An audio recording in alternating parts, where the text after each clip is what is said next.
Kepada Bapak Ahmad Daniri kami persilakan. Yang terhormat Deputi Gubernur Senior Bank Indonesia, yang dalam hal ini diwakili Bapak Doni Huta Barat, Direktur Eksekutif Departemen Pengembangan Pasar Keuangan Bank Indonesia, Bapak Denny Ridwan, Direktur Surat Utang Negara Kementerian Keuangan, Bapak Ibu para narasumber, pengurus Bareksa, Harian Kontan, dan Dompet Digital OVO, serta Bapak Ibu pelaku industri reksadana, hadirin sekalian. Assalamualaikum warahmatullahi wabarakatuh, dan salam sejahtera untuk kita semua. Pertama-tama kami sampaikan puji syukur kehadirat Allah Subhanahu wa Ta'ala atas karunia-Nya diberi kesehatan dan kelapangan untuk bisa berkumpul dalam acara Bareksa Kontan OVO keempat Fund Awards 2020 meski kita lakukan secara online. Pada kesempatan ini, izinkan kami menyampaikan mekanisme penjurian Bareksa Kontan OVO Fund Award 2020. Penyelenggaraan tahun ini sangat spesial karena semua dilakukan secara online, mengingat adanya pandemi virus corona COVID-19 dan pembatasan sosial.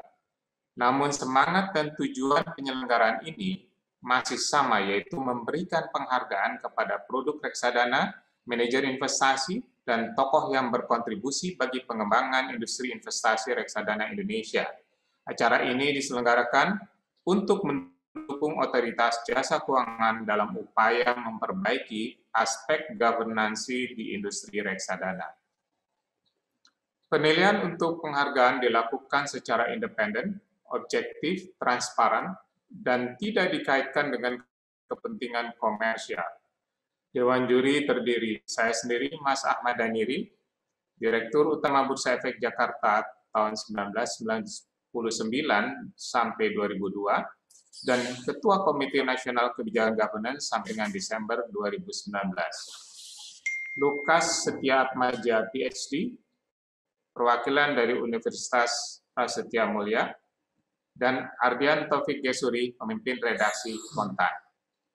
Di tengah dinamika pasar investasi reksadana di Indonesia, terpaan isu terkait dengan penerapan prinsip governansi dan COVID-19 yang menekan industri investasi di tahun 2020, Dewan Juri memperketat seleksi bagi para manajer investasi dan produk reksadana untuk masuk dalam daftar nominasi atau calon pemenang penghargaan dengan menambahkan kriteria penilaian sebagai berikut.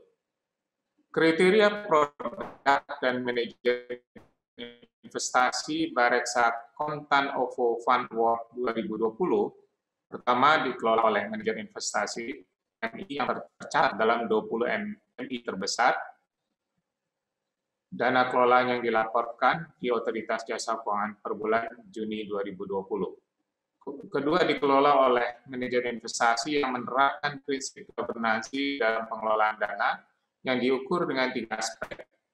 Memiliki reputasi yang baik di industri, menyampaikan prospektus dan fund fact sheet di website perusahaan maupun agen penjual secara rutin, memberikan data 10 aset terbesar.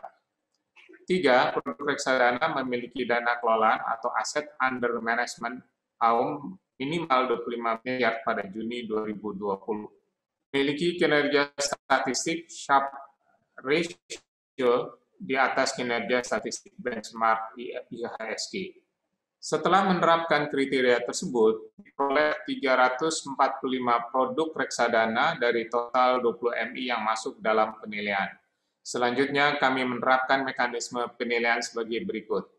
Mekanisme penilaian produk reksadana dan manajer investasi Bareksa Kontan Fund Award 2020 untuk awarding produk reksadana, pertama mengukur produk berdasarkan performance Sharpe ratio tertinggi. Kedua, Dewan Juri melakukan pemeriksaan atas 10 aset terbesar. Awarding manajer investasi, pertama menghitung Sharpe ratio secara total dari semua produk reksadana sejenis yang dikelola oleh manajer investasi dengan menggunakan metode weighted average Sharpe ratio. Kedua, juri melakukan pemeriksaan atas reputasi manajer investasi. Secara total, setelah dilakukan penilaian atas produk reksadana dan manajer investasi, terdapat 55 penghargaan yang terdiri dari gold dan silver yang diberikan tahun ini untuk semua kategori, termasuk produk reksadana konvensional dan syariah, serta tokoh reksadana. Demikian mekanisme penjurian Bareksa Kontan OVO Fund Awards 2020. Bagi para penerima penghargaan pada kesempatan ini, kami mengucapkan selamat. Terima kasih atas perhatian Bapak Ibu sekalian. Wassalamualaikum warahmatullahi wabarakatuh.